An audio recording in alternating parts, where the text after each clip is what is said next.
What's going on YouTube? It's your boy BGC aka Bxndzgocrazii. Welcome back to another reaction, man. As you can see what I got for y'all today. We got how police captured a killer soldier 7 years later, man. Hey, make sure you hit that like button. Subscribe if you're new.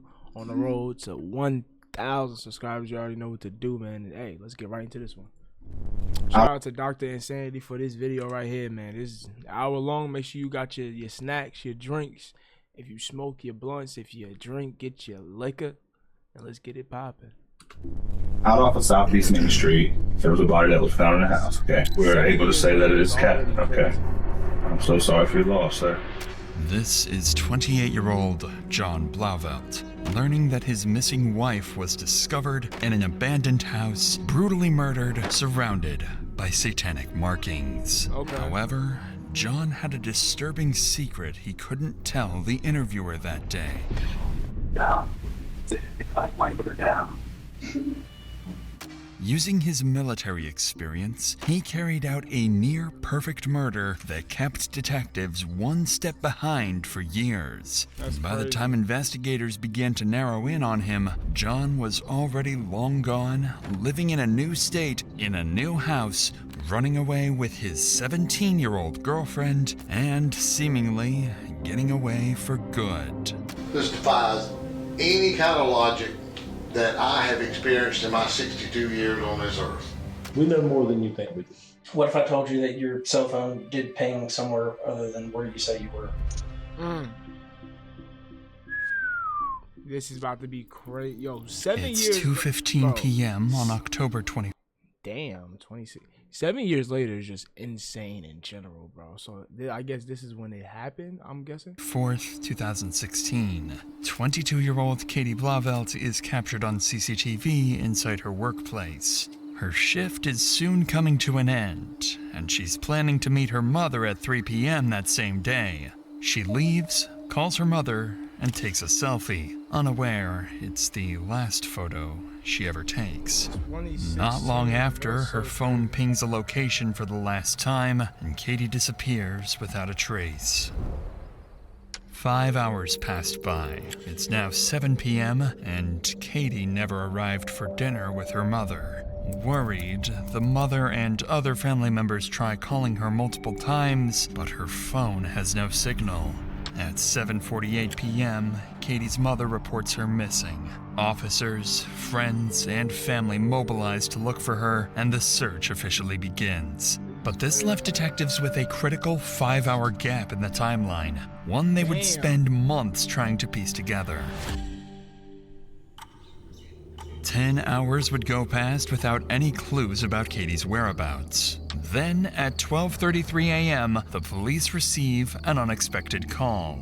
One of Katie's friends is on the line, claiming he's just found her body, dead, inside an abandoned house deep in a nearby forest. Simpsonville 911, what's the location of your emergency? I'm in that Discover Church across from it, in the woods. You're at Discover Church across from where? In the woods across from it. I was worried about my friend, Katie, and she went missing. She's been missing for a while now, and we came in this house that we used to all hang out in, and she's in there. She's not alive. Quickly, medics and police rush to the address of an abandoned house deep in the woods. Upon arriving at the scene, officers notice multiple graffiti markings, including apparent satanic symbols. Soon after, they identify the caller as Wayne Roper, a friend of Katie who leads them into the basement of the abandoned house. There, officers find a large concrete box sealed with plywood. When they remove the cover, they're met with a horrifying sight. Katie's body lies inside, with a knife pierced through her neck and 16 stab wounds across her body. The lack of struggle and the state of her clothing, with her shirt pulled up and her lower clothes missing, suggested a sexually motivated killing. All of these details point detectives straight to Wayne as their first potential suspect. But what they don't realize is that this is exactly what the killer wants them to think. Every detail of the scene has been arranged to send them chasing the wrong lead. Yeah. Without realizing it, detectives have walked straight into the killer's setup. That's crazy, bro. As the night went on, forensics revealed chilling details. Katie's body had been dragged to the basement, and her phone was found submerged in water to destroy it. Wayne is detained and brought in for questioning. At the moment, detectives believe they have their killer, and they're ready to push for a confession. Wayne, I'm sorry to keep you waiting, brother. Hey, buddy. What's your name, pal? Franklin Wayne Roper. I'm sorry? Franklin Wayne Roper. Franklin or Wayne? Think about me.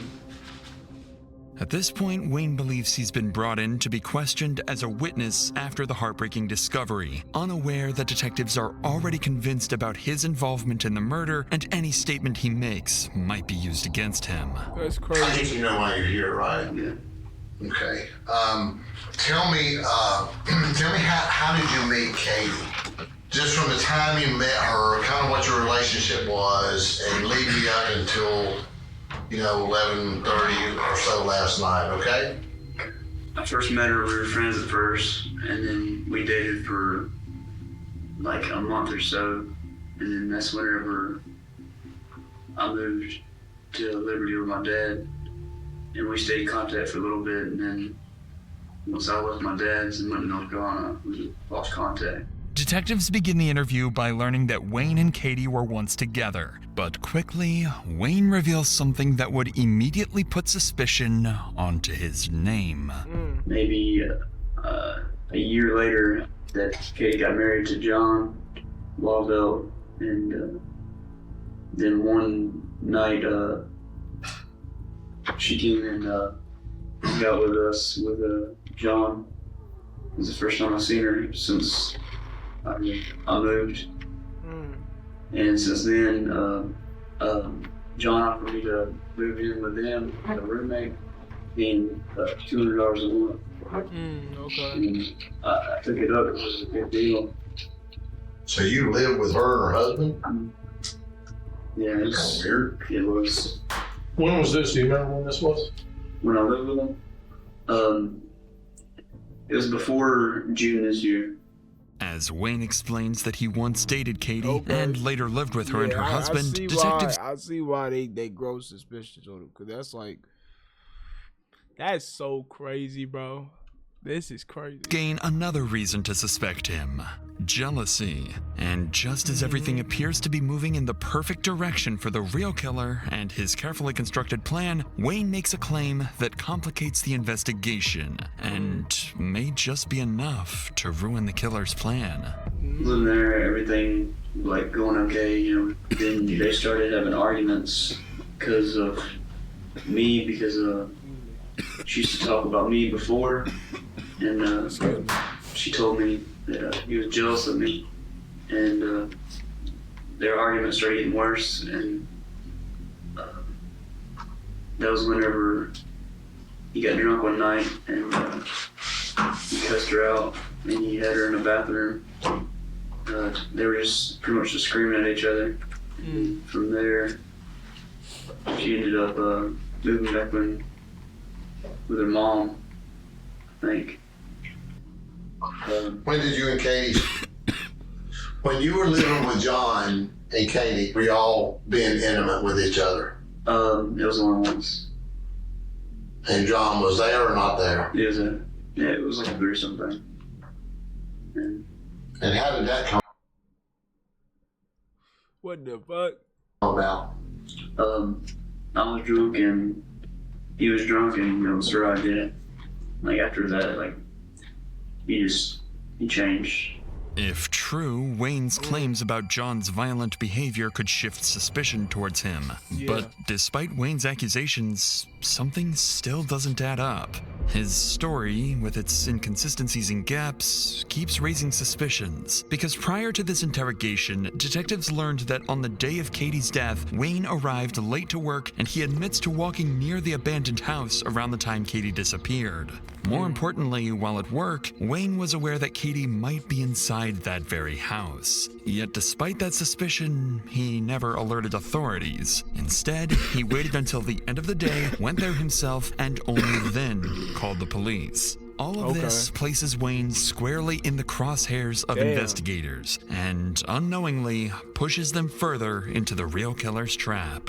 Because in the next few minutes, the interview will take a terrifying turn as detectives unknowingly edge closer to forcing an innocent man into confession to a brutal murder that he never committed.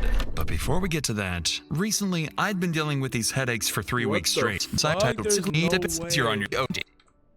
With that said, let's get back to Wayne's interview, where detectives are on the verge of pushing an innocent man into a murder confession. There's no way they do that. Why didn't you call the police? I didn't think of it at the time. I didn't. Did you know she was dead? No. Why would you think the best idea is for you to walk into what turns out to be her final resting place, where somebody murdered her and dumped her down there like a piece of trash? You know why you didn't look in the bathroom? We glanced in there with the flashlight. Like, if you're standing at the door of it, you can see in there. You can't see in the tub. I'm telling you, I was up there in the day. Because she wasn't in the tub. This defies any kind of logic that I have experienced in my 62 years on this earth. You look like you're gonna pass out. It's too much. I bet it is. Get it off of you then. I'm sure it is. All you gotta do is lay it down. You lay the burden down, that's the only way you'll be forgiven. You gotta say, I messed up. Help me. That's what you gotta say. And I'll do it. But I'm not gonna do it on credit. Detectives remain suspicious of Wayne, but with him sticking to his story and no hard evidence, they couldn't yet arrest him. Instead, they collected his DNA sample to compare with the DNA found underneath Katie's fingernails. But that's when, just a few hours after Wayne's interview, as police search the area around the abandoned house, they stumble upon Katie's car, only a few miles from the crime scene, left abandoned in a nearby parking lot. It looked as if she had left in a hurry, but the reason her car ended up there would remain one of the biggest mysteries for the following months. Up to this point, everything was going according to the killer's plan. One designed and carried out by Katie's own husband, John Blauvelt. But Wayne's comments about his jealousy pushed detectives to dig deeper. What they found was a restraining order filed months earlier, after John had allegedly pulled a gun on Katie when she refused to give him her phone. For the first time, despite his efforts, officers were seriously beginning to suspect John. So the next day, on October 26th, detectives approach him at his office. Detectives approach him at his office on the military base where he works. Their goal is simple: hear his side of the story, verify his alibi for the day Katie died, and see how he reacts under pressure. For most perpetrators, this would be the moment everything starts to fall apart. But John isn't like the rest. He would play it perfectly. That's crazy. Alright, well, they're out off of Southeast Main Street. There was a body that was found in a house, okay, an abandoned house. And at this point, we're able to say that it was Captain, okay? I'm so sorry for your loss, sir. At this time, we are investigating, and we would investigate every death the same way. We start with homicide and work our way from there, okay? What the restraining order deal? What's the deal with that? That's because a charge back that I got back in February, domestic violence first degree. Do you know if she had any issues with anybody? Anybody that wouldn't hurt her or anything like that? No, and I know that she's been dating around, and you know, it's whatever, because I've been too. But Notice how John intentionally directs detectives towards the fact that Katie is dating around. Him pointing this out isn't a coincidence. It's a strategy. By controlling the narrative this early, John is quietly planting a story that will protect him later. Did you work this Monday? Mm-hmm. What time did you get off Monday?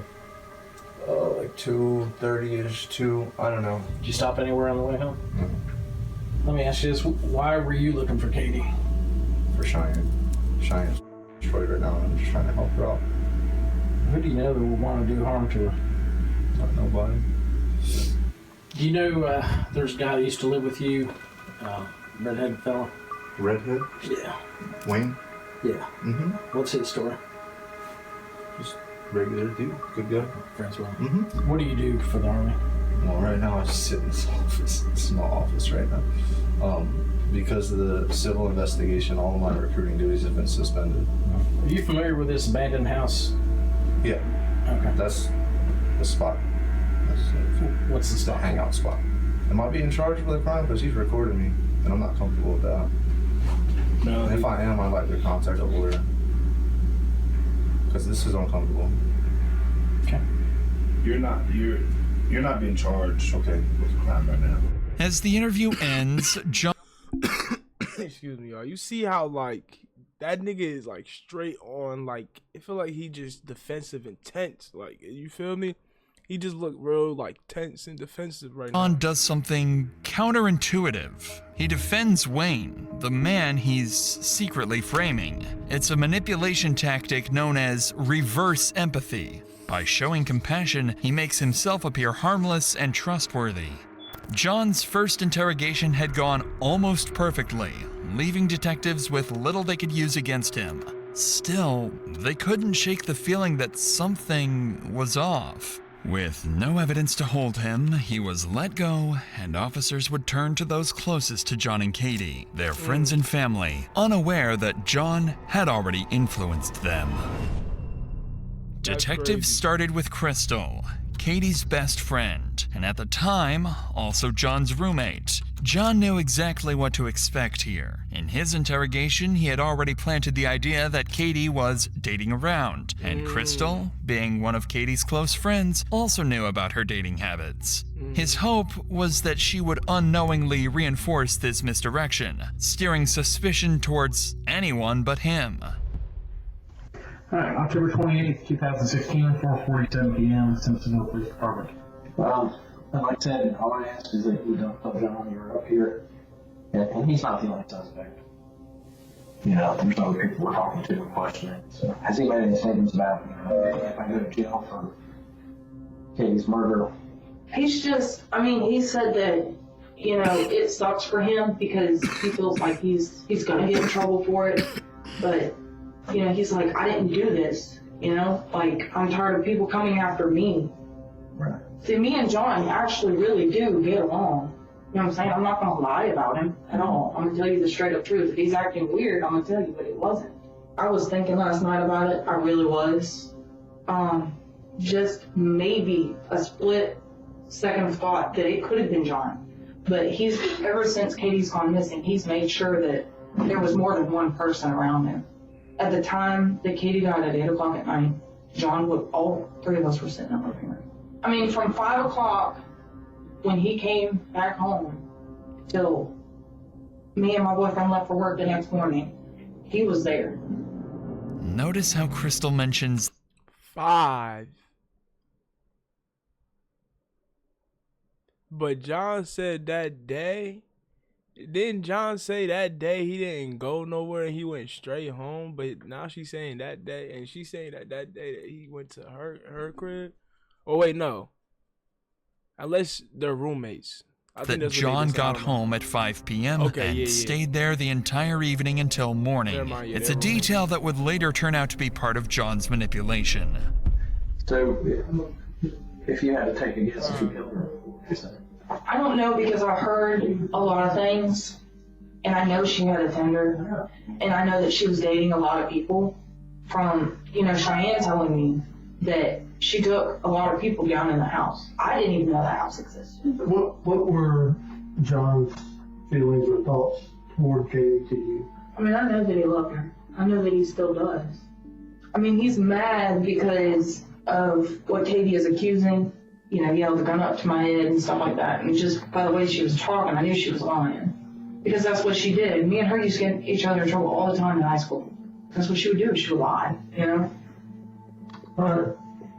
Wow, this is crazy. Just as John hoped, Crystal's account added fuel to the idea he had planted. By emphasizing Katie's dating life, she unknowingly fed into John's narrative. This literally, bro, like literally, she damn near completely protected that nigga John, saying, yeah, he's good. She was lying about that charge. Oh my, it's making it seem like this nigga really is like... Suggesting the threat may have come from someone she was seeing, maybe even Wayne. Next came Catherine, John's ex-wife and the mother of his child. He had already made sure she wouldn't say too much. Fear and their shared child would be enough to keep her quiet. Keep her quiet, yeah, This is Investigator Hawkins. Hey, how are you? Nice to meet you. With you being married to him for 7 years, with the drinking, greed, and sober, has there been any violence between the two of you? Okay. I mean, I'm not here to go and arrest him for something that happened, you know, 10 years ago or anything like that. But I just don't want to go into anything that had to do with us, because that doesn't have anything to do with what happened between him. Oh my gosh, yo, he is on, yo, I don't know what he's saying, what he's doing, but he got these motherfuckers on lock, or they just like, not like, I don't know, bro. I mean, it's not that you're... Are they scared of him? He's a good guy. I mean, I'm alive, bad joke, but I would assume I wouldn't be if he was that crazy. Well, you never know. It only takes one time for somebody to snap. No, but he's never snapped with me for some reason. Plus, you two have a kid together, so. Yeah, there's that, Maybe but... that has something to do with it. Mm-hmm. All right, I'll give you a business card with my phone number on there. Yeah. All right, thanks very much for coming here. I appreciate it. Catherine's silence kept John safe for now, but the final interview with Katie's niece, Cheyenne, would not go according to John's plan. Unlike Crystal or Catherine, she wouldn't protect him. Instead, she would point suspicion directly at John and reveal a motive that would tie everything together. For the first time, his carefully built plan would start to fall apart. Hold on, y'all, hold on. Alrighty. Your name is Cheyenne Paxton, is that correct? Yes, sir. Okay. It is Thursday, October 27th at 8:52 a.m. Simpsonville Police Department. This is in reference to the homicide investigation of Caitlin Blauvelt. Have you ever seen John get violent towards Katie? I've never seen him put his hands on. I've seen them argue. Would Katie have gone over to his house on her own? Within the last 3 weeks to a month, like I know. So if he says he hasn't seen her since July, that's End of July. Yeah, no, he's seen her. I know that John is really. How the fuck did she know that he was going to say July? Yo, nah, this is crazy. I'm not gonna lie, this is crazy. Really angry at Katie for a lot of things. Tell me what he's mad at her for. He feels like that it's her fault. That all, like, you know, that their relationship went bad. And everything kind of went bad for a little while. He feels like it's her fault that he's losing his job.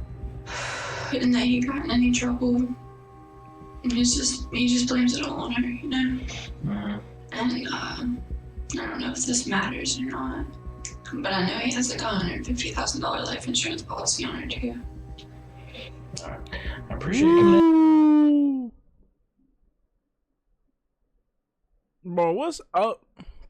Bro, what's up with people like marrying their loved ones, and then as soon as they see that life insurance like that money go up for their life, they try and manipulate a plan into taking their life instead of trying to make a way to make that bread. Like, nigga, oh my goodness, y'all niggas is ridiculous. And I know it's not easy, especially when somebody close to you, but it's important. A lot of this information you gave us, good information that we need. So. Cheyenne's interview gave detectives their first real motive, pointing to John. But motive wasn't enough. They needed evidence. They have a few leads, but they have no defined person of interest just yet. As the investigation dragged on, the detectives' frustration began to grow. John had covered himself so carefully that they couldn't even get a judge to approve a DNA warrant. Without it, they had nothing that could tie him directly to Katie's final moments. That's crazy. It's now been 4 days since Katie was killed, and detectives didn't have any solid evidence. They knew John was smart, but so were they. Out of options and patience, they began planning something different. They began forming a new, risky, and very unconventional plan. In just 2 days, they would set a trap for John. A trap at Katie's own funeral. In the days leading up to the funeral, detectives stayed ready. While they waited, Katie's family mourned and tried to make sense of what happened. 22-year-old Katie had spent the past year working at PetSmart, surrounded by animals she was saving and taking care of. She was easygoing and warm, quick to make friends, and close with her family. But her peaceful life from just days earlier would make what was about to come only more unsettling. As the day of the funeral came, detectives entered the funeral home early, working quietly before guests began to arrive. They positioned hidden cameras around the room and secretly wired the space for sound. Everything inside the funeral home looked normal, but in reality, detectives controlled every detail. They'd placed cups of water and other drinks where guests could easily reach them. The plan was simple. Get John to drink from one of the cups, catch it on video, collect his DNA from the cup, and compare it to the DNA found on Katie's body. On October 30th, they playing a game. They playing a game. I feel them though.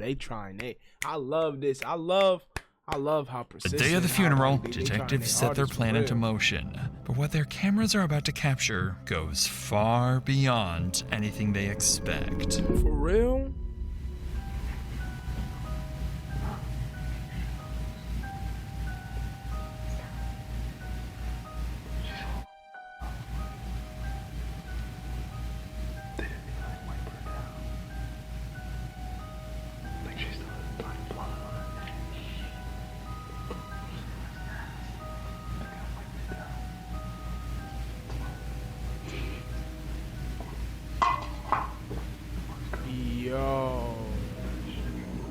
As John leaves the funeral home, detectives know their plan is worked. He killed Katie to run away with a 17-year-old. You hear how she giggled too? She laughed. They quickly returned to retrieve the cup he drank from and the hidden camera they placed earlier. When they review the footage, what is funny about a funeral? What is funny about a funeral, my nigga? Like, there's nothing she should be giggling about if they're literally looking at Katie's body. Like, that don't make no sense. 3 critical things stand out, all of which will become pivotal to the entire investigation. The first is exactly what they were hoping for. John drinks from one of the cups and leaves it behind, giving detectives the evidence they need to collect his DNA without a warrant and compare it to the samples found on Katie. The second detail is something they never expected. The footage captures John walking up to the casket, taking pictures of Katie's body while making unsettling comments. And the third, perhaps most unsettling of all, is that John isn't alone. Standing beside him is an unidentified young woman who quietly tells him to stop taking pictures, then giggles moments later. Her behavior immediately drew attention, and detectives decided to collect her cup as well for DNA testing. And when they began digging into her identity, they discovered the woman was 17-year-old Hannah Thompson, a friend, and more recently, John's new roommate. They also learned that she had once been close friends with Katie. Given her connection to John and Katie and her strange behavior at the funeral, detectives know Hannah isn't just another witness. She might be the key to solving the entire case. And they were dead on. At this point, detectives have interviewed Wayne, John, and people from both John and Katie's circle. They also collected crucial evidence and leads, and now believe that Hannah, the 17-year-old who lived with John, could be the key to uncovering the truth about Katie's murder. The next day, on October 31st, a week after Katie's death, detectives approach Hannah and bring her in for interrogation. If anyone knows what really happened, it's her. When was the last time you saw Katie? Like a few months ago. What was your feelings towards her? I mean, I've always seen her as like a friend because like I lived with her for a little bit. Right. So is it fair to say you were on good terms with her when she was killed? Mm-hmm. Okay. Did you end up going to her visitation Saturday? No, I didn't. Okay. So you didn't get to say goodbye to her? Well, she kept. I know John, I think, went there Sunday, right? Mm-hmm. Okay. You didn't get to go with him? I went with him, yeah. I didn't go Saturday though because her family doesn't really like me because of her niece Cheyenne. Yeah. Yeah, we were like kind of like off and on friends, and I think she might have said something about me that her family didn't really like me. Did you go in the room and pay your respects, or how did that go? It was hard. It was really hard. How long did you stay in the room with her casket? Like 10 to 15 minutes. What did y'all talk about while you were in there? We didn't talk at all. Nothing? We just see each other like moments, I guess. Did John ever take his cell phone out and take a picture of her? No, he didn't. You sure? Are you? Yo. They oh my gosh, they working. They working. Tell me, some people do that. Yeah, no, he never took a picture. Watch Hannah's behavior closely. As the questions get more direct, her eyes start darting between the detectives. She fidgets with her hands, picks at her nails. Her whole demeanor shifts. It's clear she's getting nervous, and the detectives can see it too. So while you were in that room, you two never talked at all? I kind of rubbed his back a little bit. You know, I told him that it was okay, but other than that, we didn't really talk. Was he crying? Were you crying? It was just hard, like, seeing somebody like that. I bet. Okay. Monday night at some point before you went out, you guys carried out a bag of trash to your car, or to his car, right? I don't remember. So you don't recall carrying out a trash bag or him cleaning anything up? Having to put stuff in the trash? No, sir. Okay. Ooh, them niggas is cooked. Bro, I love these detectives. They doing great, bro. Monday, the day Katie was killed, one of their roommates reported seeing John and Hannah carrying out several bags of trash. At the time, detectives didn't think much of it. It felt like a small, irrelevant detail with nothing to back it up. But now, with all this new information coming together, that statement suddenly stood out. It was another piece of the puzzle, something they could finally use to put more pressure on Hannah.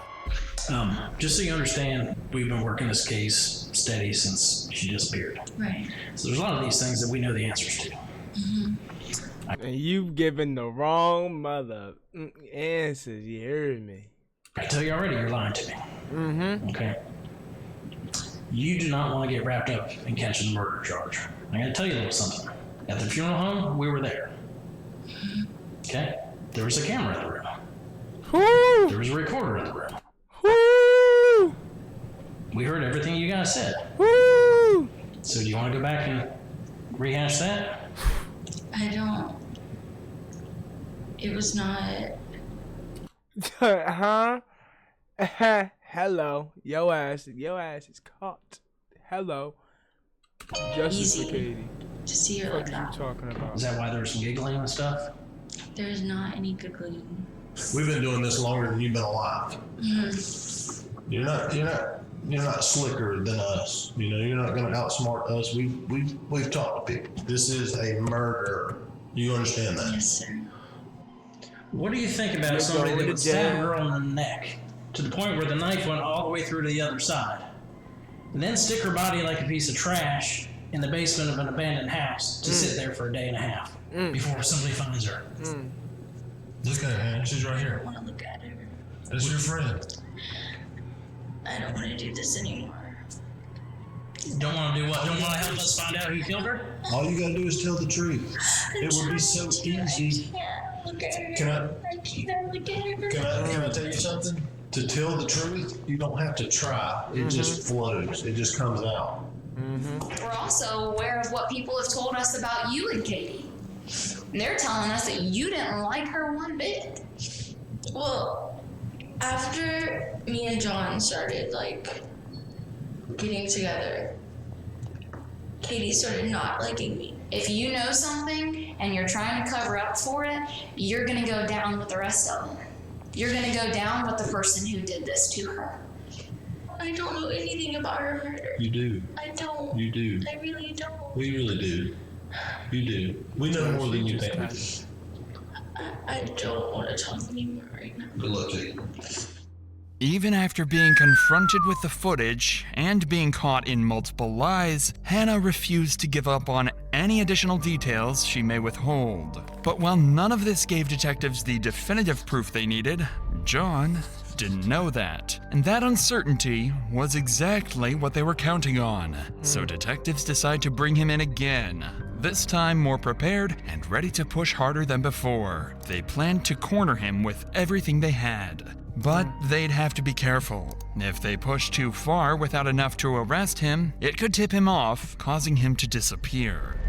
We hadn't really had a chance to sit down. I know I talked to you that day when we notified you about her death. Yeah. This is this shit is one of the craziest ones, bro. Like I can't even fathom this shit. Emotional and everything. So right. So the viewing was Saturday, right? Right. 2 to 4 on Saturday. And when did you get? I went Sunday, 2:30 on Sunday. Okay. So they just had a private thing for you. Mm-hmm. Did you go by yourself? Yeah. Well, I took Hannah with me. Did you? Okay. Yeah. How was that hard? Yeah, because I mean, first of all, there's nobody there but me and her, so we're just kind of standing there staring at like Katie's nasty, like dirty, disgusting body. I've seen people dead. I've fucking dealt with this shit before, and now there's nobody else there. You know what I mean? That night, somebody says you and Hannah were putting some trash from a bag, like a trash bag in the back of the Prius. Mm-hmm. Do you remember doing that? Oh yeah. Marley had like the most explosive shit on the floor and stunk up the whole house. I threw out like 4 towels. This moment reveals Hannah's lie. She claimed she couldn't remember taking any trash out, yet John's statement confirms otherwise. It's a small clue, but one that'll soon become part of a much bigger picture. So you guys got home around 3 roughly. Yeah. Brandon and Crystal were there. What happened after that? After you went around? We went and met my friend Scott to get some money that he owes me. What's he owe you? He owed me $500 for when he crashed my car. Where'd y'all meet with Scott at the Zaxby's on Fairview. He was in the Army with you? Yeah. Yeah, we Y'all get deployed together? We deployed together. Did you go anywhere before that? No.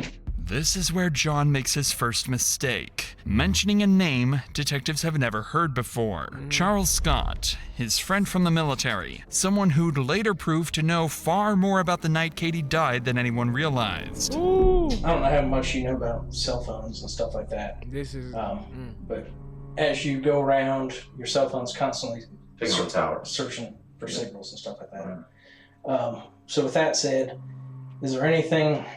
Going back to last Monday, is there anything that you've told me that your cell phone records would say otherwise? I don't believe so. What if I told you that your cell phone did ping somewhere other than where you say you were? Then I'd also say that her cell phone pinged in West Virginia. Yeah, that ended up being a AT&T mishap. They plugged in the wrong phone number. Yeah, I don't know. Okay. What if I told you that Charles Scott's phone number pinged in the same area that yours did and not around Zaxby's? When? Monday night.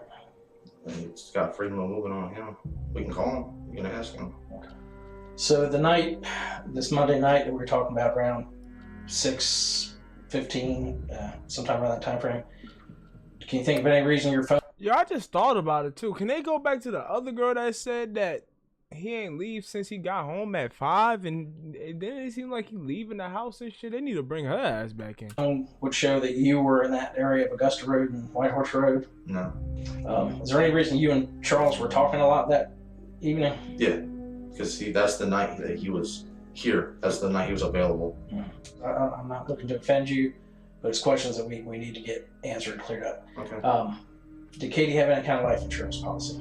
Through the military, yeah. She's automatically enrolled. Okay. Same as my daughter. Would you be willing to take a polygraph so we can go ahead and do that with you and eliminate you and start looking elsewhere? I have to talk to my lawyer about that first. Okay. See what he says, because I don't know about that at all. As the interview ends, detectives have their first real connection between John and Charles. Both of their phones show activity near the area where Katie's body was found. It isn't enough to make an arrest, but it's enough to keep digging. And with a new name now tied to the night of the murder, John can sense it. Detectives are closing in. Yeah. At this point, the main circle of suspects included Wayne, John, Hannah, and now more recently, Charles Scott, John's friend from the army. But as detectives slowly pressed forward, John was growing uneasy. For the first time, he was starting to realize his master plan might not hold. That's when, on November 4th, 11 days after Katie was killed, detectives received a call that would send the case in a whole new direction. Crystal, who was John's roommate and had been interviewed earlier, came forward with information that changed everything. I knew it, yeah, because that was the one I was talking about that said he ain't leave until, 5 or whatever. I mean, he stayed there the whole time since 5. I'm like, how are you? Nigga saying he was moving around and all that. That's impossible. What's been going on since, I don't know, you got a phone call on Wednesday? At 3:30, he called and he said, are y'all at home? And we said no. And he said, okay, all right, bye. And then just hung up. Well, me and Brandon got home about 6:15, 6:30, and we seen that in our room we have, like I said, the Halloween lights just going across the ceiling. The attic is right where that light is at. And I had the lights going across the attic. Well, when we come back, they were just torn down. We haven't even touched them. They were just ripped out from the attic. And once we figured out he was gone, we went searching through the house, making sure all the windows were locked and covered. And because I've never been in a house alone like that, except for my apartment. But he was gone, and we couldn't call him because the cops have his phone.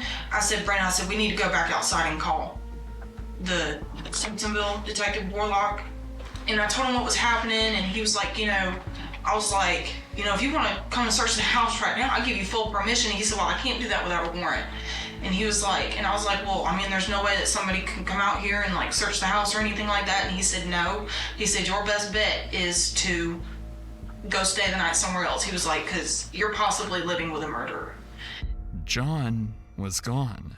His disappearance also meant he abandoned his military service, officially classifying him as a deserter.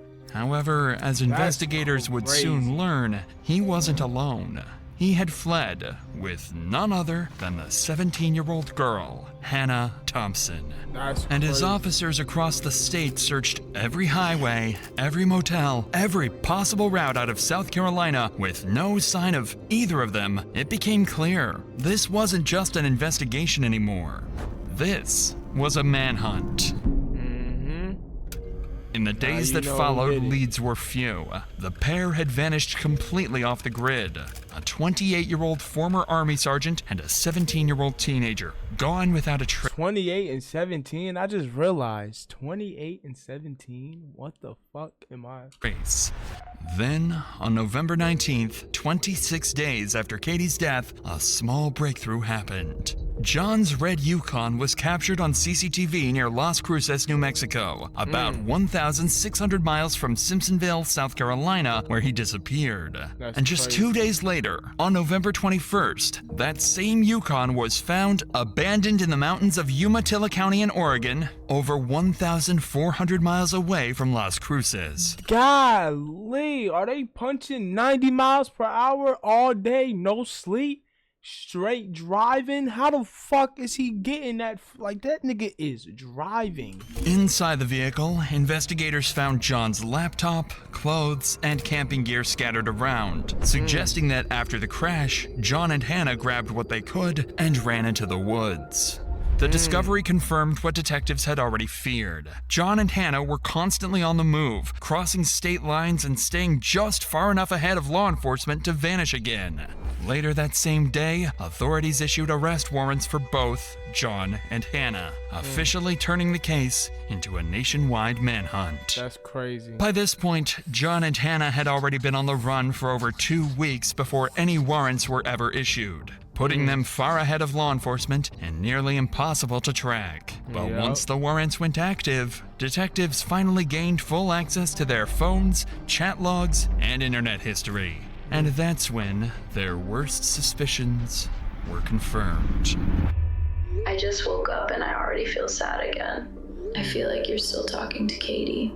I promise you I'm not talking to Katie. I will leave you if you talk to her. I swear. I know. I'm not and I won't. She's gone. I'm done with her. I promise. I'm going through with that thing though soon. I'm gonna be staying with you. Good. The messages between the two suggest that John had been planning the murder for months prior to it actually happening. And upon searching his internet history, they found searches like how to make a two-way radio or how to sharpen a knife, leaving little to no doubt about his involvement. But with John and Hannah, he's trying to literally do this, and they're gonna go on a run and just go on survival mode. Like, what the fuck is y'all playing after this? still missing, detectives had little choice but to wait, hoping for the next break that could pull them back on the trail.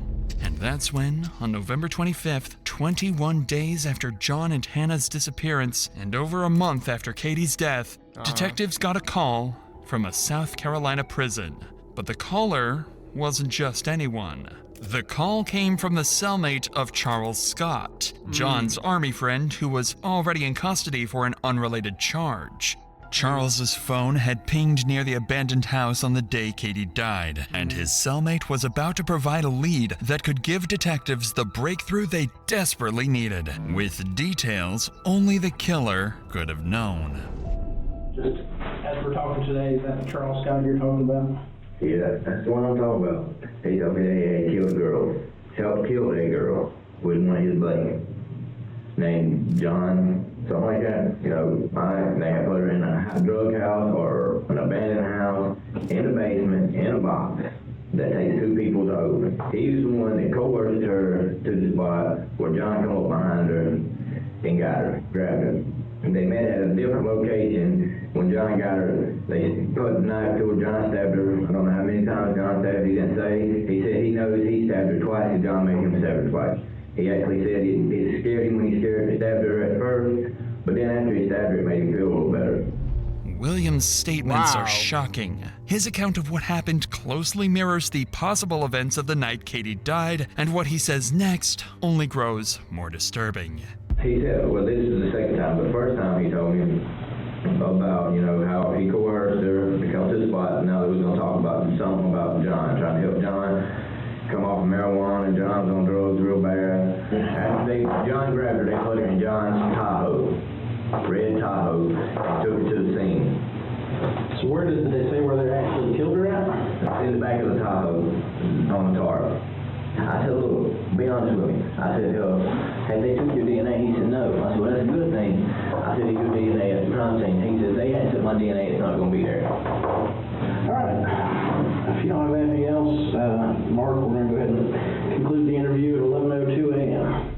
Mark's statements put serious allegations on Charles. It wouldn't be anything special, as false accusations like this happen when inmates try to get a deal with officers or get their sentence lowered. But in this instance, too many details added up.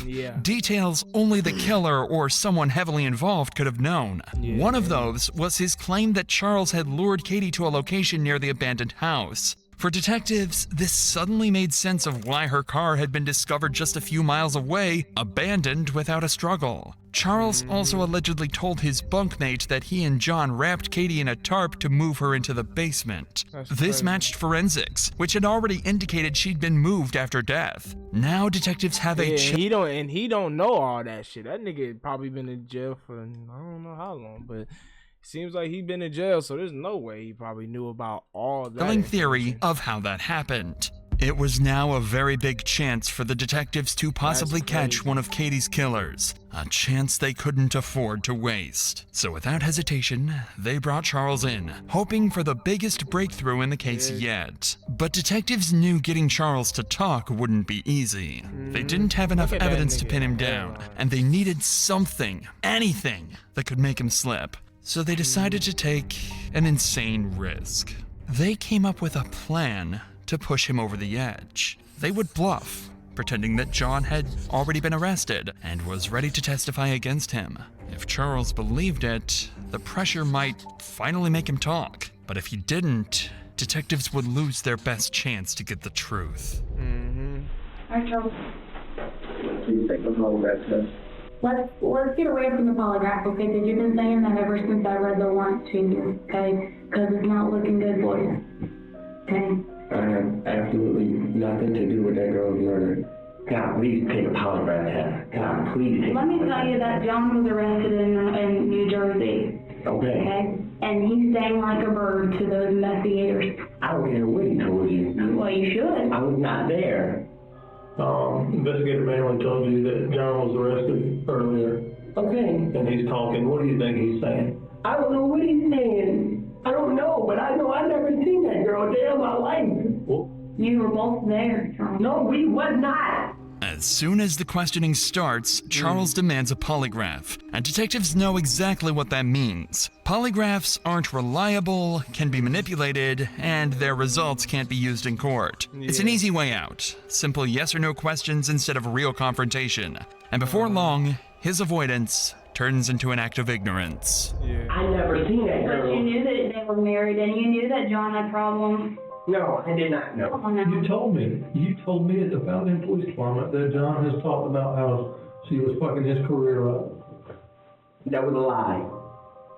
Everybody saying like a bird. I never had no weapon. You will not find no fingerprints on no weapon that I touched. Number one. Why is that? Because I wasn't there. I didn't touch no weapon. I never had anything. But he said, I'll never find fingerprints on a weapon that you touched. Yeah. I guarantee have you ever told anybody that you're involved in this murder? Do I look stupid? Do I look like I would just go inside of a fucking jail to some guy I don't know and say, hey man, I murdered some girl? You know, it looks like you were remorseful for your actions.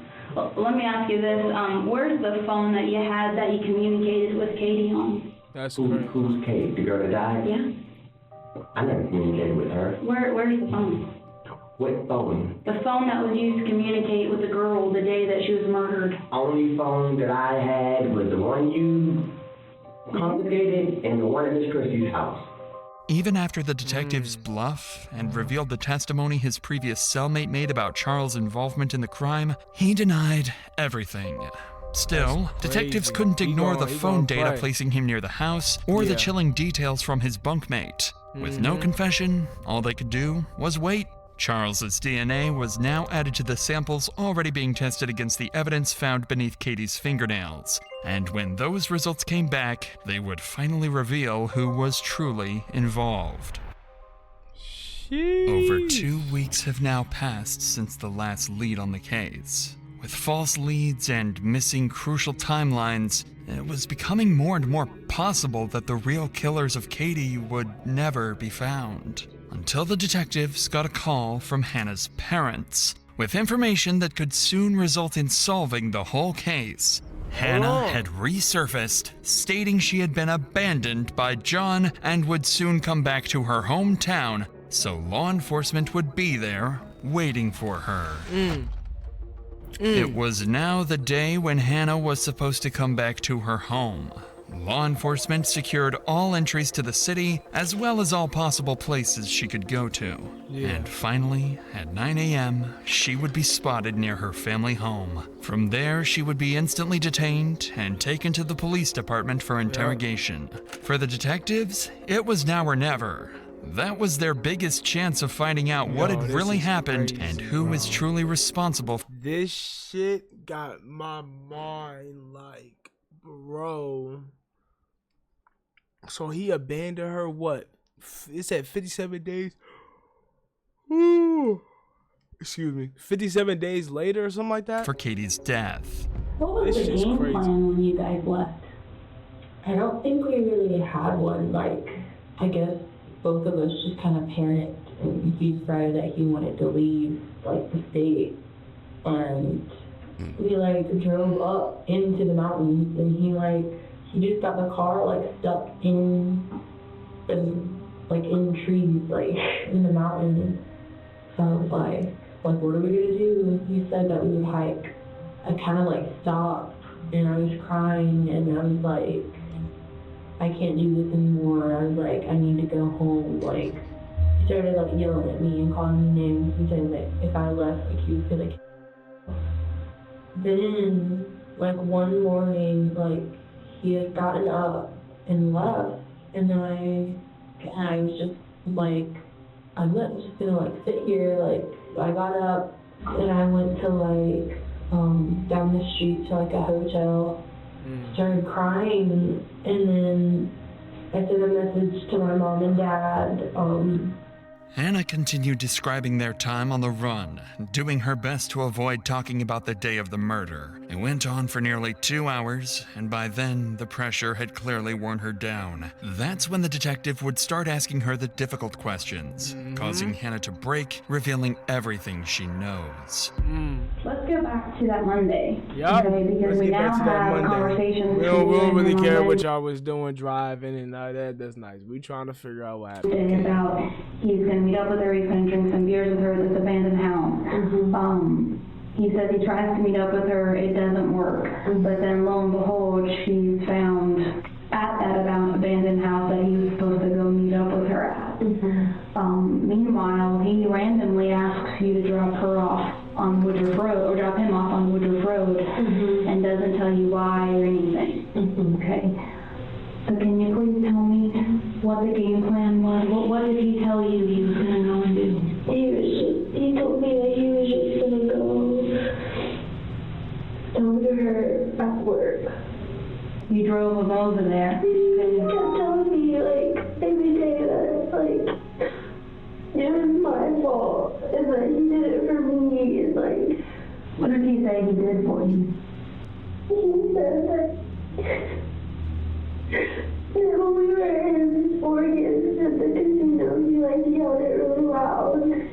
He said that he killed her for me. Hannah, was there a plan before this to get rid of Katie? No, not from you, but did John ever talk to you about getting rid of Katie? Honestly. No. What did he tell you about killing Katie? He just said that, like, it was really, like, bloody. He told me that the knife broke. He just said that his handle broke. His knife. The last thing she said was ow. And she said that before that if he let her go, that she wouldn't call the police. Where were they, Hannah? In the abandoned house.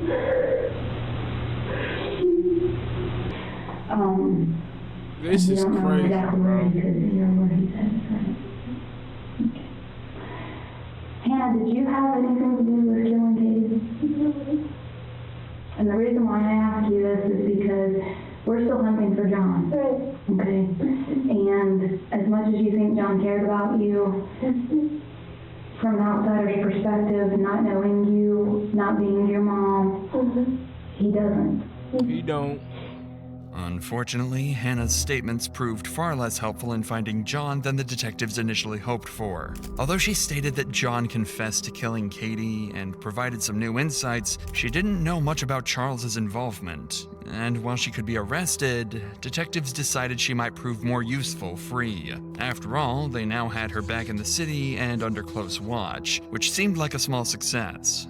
What they didn't realize, however, was that this was all part of John's plan. Planting Hannah back in the city to infiltrate the case and feed him exactly what detectives knew, keeping him one step ahead for years to come. That's crazy. Almost 3 months had passed. There's no way she's helping this nigga like that. Like, there's no way. Since Katie's body was found in the basement of the abandoned house, and the killer was still out there. But on that particular day, the long-awaited DNA results finally came back. And the results of DNA found under Katie's fingernails pointed to no one else but John himself. With the DNA matching to John, Wayne was cleared. But detectives still believed Hannah or Charles might have helped, or at least knew far more than they admitted. Detectives already knew that John was only using cash and most likely a fake ID. So all they could do at the moment was wait for John to make a critical mistake that would allow them to catch him. But John was careful. Very careful.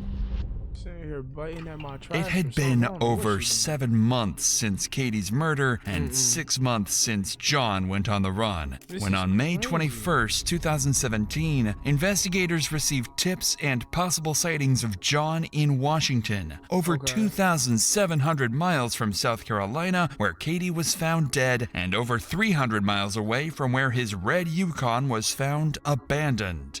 Acting on these leads, they canvassed local businesses and retrieved CCTV footage from a parking lot in Washington where John was captured on camera. Unfortunately, despite getting close, John managed to slip away, vanishing off under the radar once again. For the next year, the investigation hit a standstill. It wasn't until September 6th, 2018, almost 2 years since Katie's death, when Hannah finally revealed that John had given her his journal and tools to hide. A crucial piece of evidence that would shift the case in a new direction. 2 years later? The journal became a pivotal piece of evidence, revealing John's state of mind and his premeditated intentions. It confirms that John's actions were driven by a deep desire to be with Hannah and his willingness to kill Katie to make that happen. During her interview, Hannah admitted she had been John's girlfriend and that she had been in constant contact with him before Katie's death. She also confessed that she had hidden John's journal, which contained disturbing entries about his obsessive thoughts and plans to escape with Hannah. This was the last significant breakthrough in the case for years. With no new leads, the investigation stalled. This is crazy, bro. Detectives spent the next few years chasing down small tips and piecing together fragments of information, but nothing substantial came of it. The case gradually faded from public attention.